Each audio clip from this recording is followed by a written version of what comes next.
Hey everybody, welcome in. It's Rodzen here. Hope you guys are doing well out there. It's good to have you guys all back again. I really appreciate you joining me here again. So today we're going to begin our celebration of Black History Month. So over the course of this week and the next few weeks, we're going to be looking at the influences and accomplishments of African Americans in music as a whole, which are huge and plenty. So we will not be able to barely scratch the surface on all of the contributions of African American people into music over the course of the month. But we're going to take a look at a few different areas.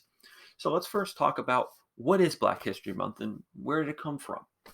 So the idea of Black History Month first came around from students and educators at Kent State University in the year 1969.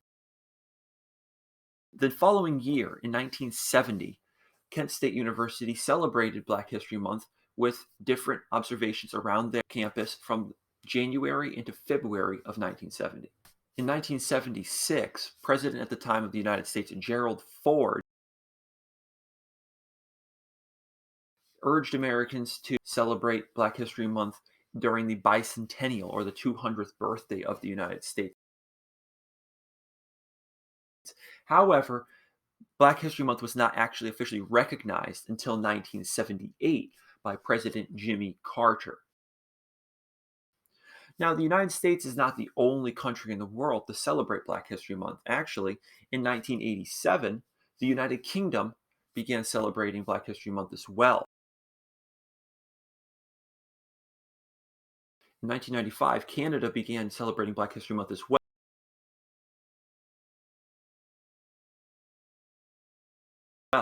And the most recent addition to countries that celebrate Black History Month is Ireland, which began celebrating Black History Month in 2010.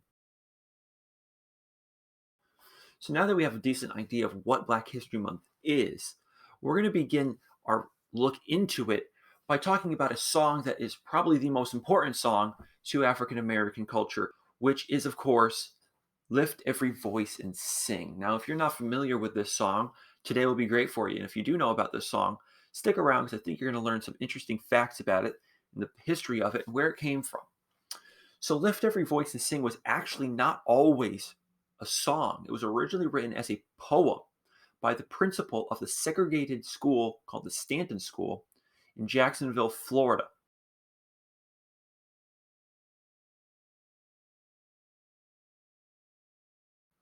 The principal's name was James Weldon Johnson,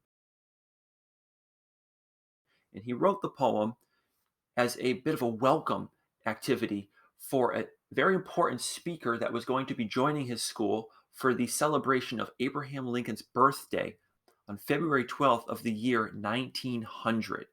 And of course, this guest speaker that was going to come to the school was none other than Booker T. Washington, who was very important to the civil rights movement.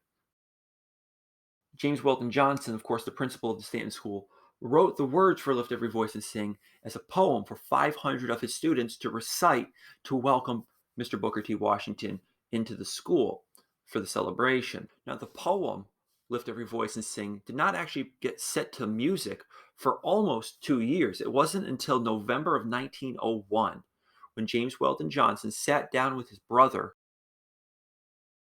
John Rosamond Johnson, who understood music pretty well and wrote the music that the poem would be set to. And it was at this point in November of 1901 that the song Lift Every Voice and Sing really was truly born as we know it today.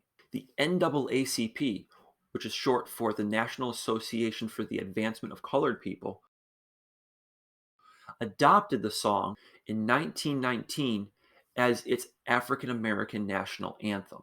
Once being recognized by the NAACP, it was very common for this song to be found in print in different churches across the United States that were predominantly attended by Black congregations.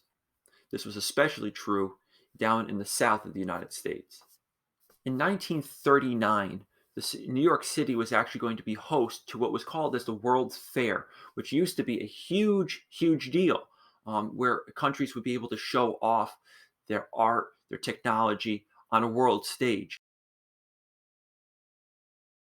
For the New York's World Fair of 1939, the artist, sculptor, Augustus Savage, who was really well known from the Harlem Renaissance movement, was asked to create a sculpture to be on display at the fair. The sculpture she came up with was entitled Lift Every Voice and Sing. It's also achieved a bit of a nickname known as the harp because of the shape of the sculpture. This sculpture stood 16 feet tall and was made out of plaster.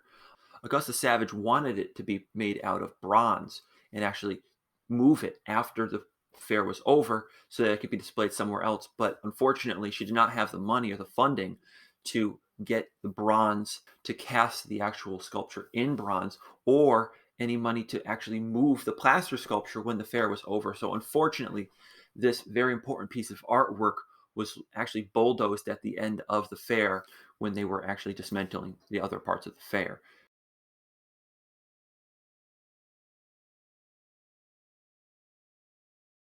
Because of its shape, some folks actually interpreted this sculpture as like a harp, which is another musical instrument that looks like this. This nickname further connected "Lift Every Voice and Sing" and the sculpture with music. Of course, following the 1939 World's Fair, the United States became heavily involved in World War II. And it wasn't really until the 1950s and 1960s when the civil rights movement in the United States really started to gain traction that Lift Every Voice and Sing became a much bigger song across the country. Throughout the civil rights movement, there was a ton of new music coming out of the African American community, which actually became some of the most popular music in the country. But unfortunately, depending on where you were in the United States, segregation was still widespread, and there would be actually considered black radio stations that would be really the only place you could hear some of the music that was coming out. But throughout this time, Lift Every Voice and Sing was still gaining traction and popularity and was becoming more well known across the United States thanks to the activist work of course, people like Martin Luther King Jr. and Malcolm X and a multitude of other activists throughout the civil rights movement of the 1950s and 1960s. Moving into the 1970s, Lift Every Voice and Sing was very commonly sung immediately following the Star Spangled Banner at public events that were heavily attended by people of color in the African American community, further adding to its reputation as the Black national anthem. In the 1990s, Lift Every Voice and Sing was kind of given a bit of a modern upgrade, a special rendition of it made by Melba Moore.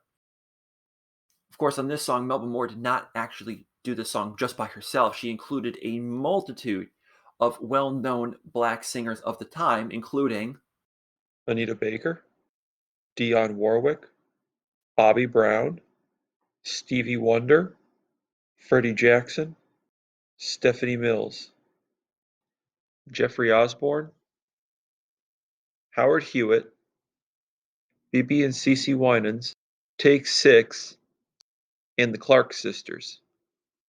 now, the success of this 1990 recording by Melba Moore and all of her guest artists really was able to bring Lift Every Voice and Sing to a modern generation, to a younger generation, to recognize the importance of this song, and it also contributed to the congressional record recognizing Lift Every Voice and Sing as the African American national anthem officially.